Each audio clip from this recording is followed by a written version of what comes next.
Today, I'm going to show you how to look at your post-build reports once you've spun kids into classes and you still want to know some of the information. So we're going to go into PowerScheduler, and then I'm going to look at reports. So these are all the ones we used before we started scheduling kids. So there's a whole bunch of post-build reports. So we're going to start out first with this non-scheduled student. So we select what we want to look at. I'm looking at all the kids for next year. So these are all kids that have a request, because remember we did mass requesting for all the kids, and the ones that aren't in a class. So I'm just looking at this one.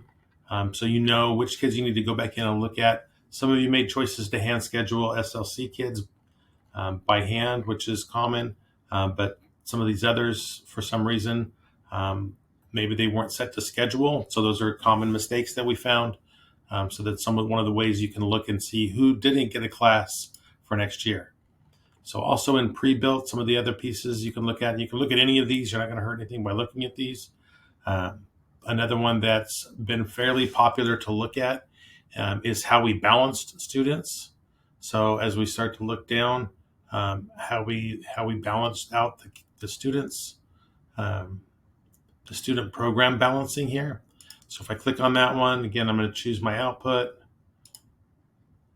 and it tells me, one, how many across my whole school are within each of those groups that we chose. And then as I scroll down here, so if I want to look at homeroom, because that's all we spun, the first section, here's the first section, and what we used, the second section and what we used, and the third section. When we get into first grade, we start getting the behaviors and the academics.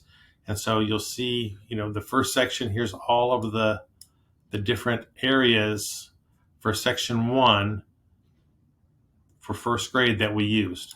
So the same thing for section 2 and the same thing for section 3. So you'll be able to see, how balanced they are. This one's within a percentage point of being perfectly balanced. So it's pretty darn good for a computer to pick out. So you can see all these.